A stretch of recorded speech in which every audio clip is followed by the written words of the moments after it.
Selamat mendengarkan cerita novel fiksi. Jenderal Fed dari Indonesia dan Raja Penjara Darah Mantan Kaisar Kegelapan. Bab 103. Selamat datang Ketua Fed. Aku kasih tahu ya, Dita. Keluargamu itu sebaiknya berhati-hati. Berhentilah menggertak dan menggunakan nama Pak Fed dan Presiden Jenderal Fed. Mereka bukanlah orang-orang yang bisa dikenal dan diajak bicara oleh orang kecil sepertimu. Begitu para petinggi ini tahu bahwa kau telah bertindak atas otoritas mereka, aku khawatir keluarga Hermawan akan berada dalam masalah serius. Kesombongan dan keangkuhan tertulis jelas di wajah Chandra sekarang. Sedangkan Astrid sangat marah setelah mendengar pernyataannya.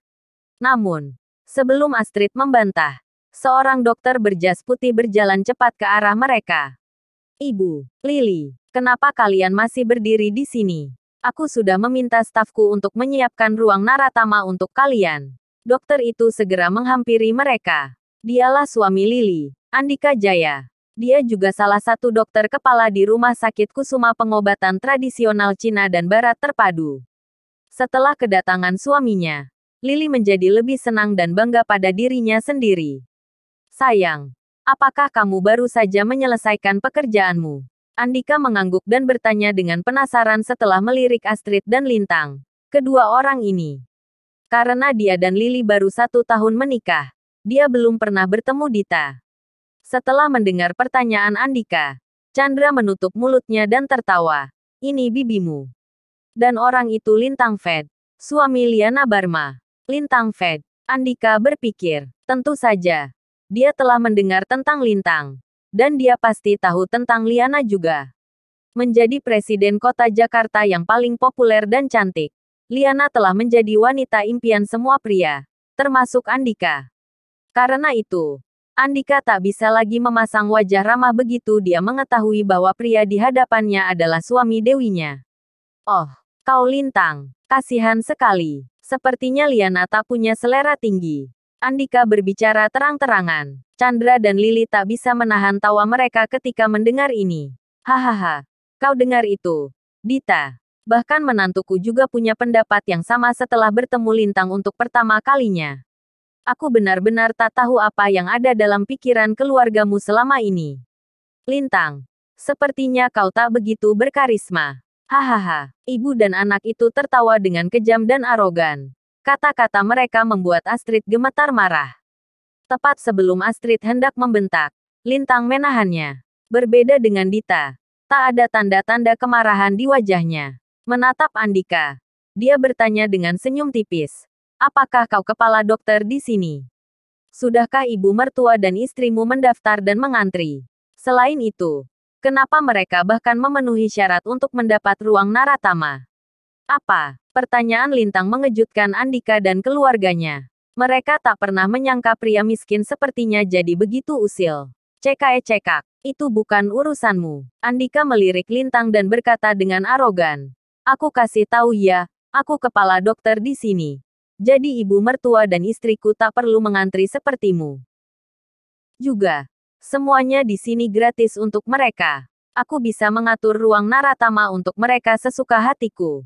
Siapa kau? Beraninya kau ikut campur dalam urusanku. Kata-kata Andika sangat keras dan angkuh. Tetapi Lintang merasa geli karena hal itu. Lintang mengarahkan pandangannya pada Andika sambil memberinya senyum masam dan mengancam. Yah, itu benar-benar bukan urusanku. Tapi itu milikku. Aku bisa kasih tahu kalau kau diberhentikan hari ini. Atau, haruskah aku kasih tahu lebih jelas? Kau dipecat dari komunitas medis kota Jakarta mulai hari ini dan seterusnya. Apa? Andika dan keluarganya tercengang sesaat oleh kata-kata Lintang. Diberhentikan, dipecat, hahaha. Kemudian, mereka bertiga tertawa terbahak-bahak seolah-olah mereka telah mendengar lelucon yang sangat konyol. Andika tertawa sambil memegangi perutnya. Dia mengarahkan jarinya ke Lintang dan berkata, hahaha, apakah kau yang akan memberhentikan dan memecatku sendiri? Geli banget, hahaha. Di samping Andika, Chandra dan Lily menatap Lintang seolah-olah mereka telah bertemu dengan orang idiot. Lucu sekali. Andika merupakan salah satu anggota inti rumah sakit ini. Kecuali presiden dan beberapa orang lainnya. Tak ada yang punya kekuatan untuk memberhentikannya. apalagi memecatnya dari komunitas medis kota Jakarta. Lintang pasti tinggal di surga orang-orang bodoh. Sayang, tak usah ambil pusing orang miskin ini lagi. Ayo pergi, mengurus ibu jauh lebih penting. Tampak bosan, Lili menarik Andika dan Chandra bersamanya dan memasuki rumah sakit. Bagi keluarga pasien dan perawat yang baru saja menyaksikan kejadian itu, mereka mulai membicarakan Lintang dan Dita. Kau dengar, orang itu sangat sombong. Beraninya dia berbicara mau memecat dokter. Andika, ya. Dokter, Andika menjadi dokter kepala di usia yang sangat muda. Dia punya masa depan yang cerah. Di sisi lain, orang ini masih harus mengantri untuk mendapatkan gilirannya.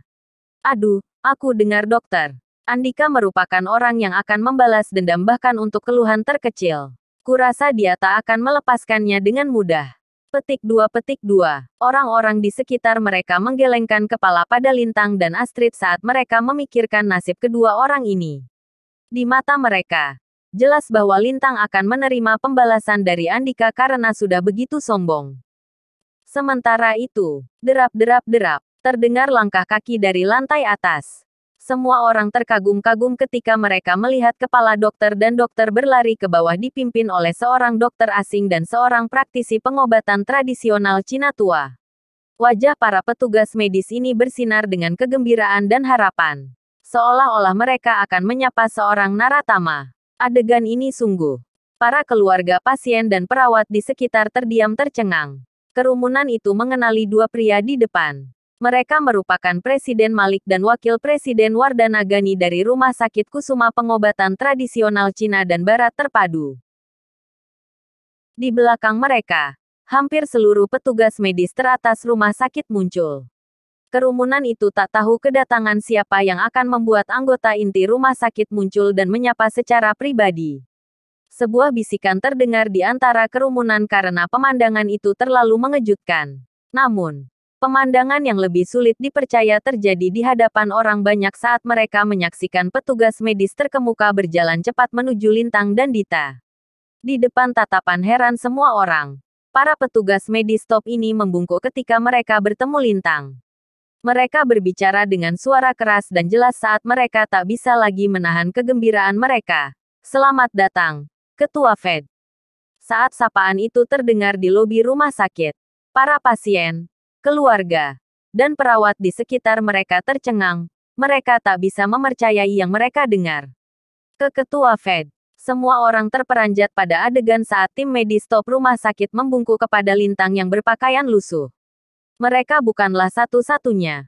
Bahkan Astrid pun terkejut. Dia ternganga pada Lintang seolah-olah sedang melihat hantu. Lintang, rumah sakit ini benar-benar milikmu. Suara Astrid pecah. Bagaimanapun, apa yang terjadi di hadapannya merupakan dampak visual yang sangat mencengangkan. Sambil tersenyum, Lintang menggelengkan kepalanya dan menjawab, "Tidak. Secara teknis, rumah sakit ini milikku dan Liana.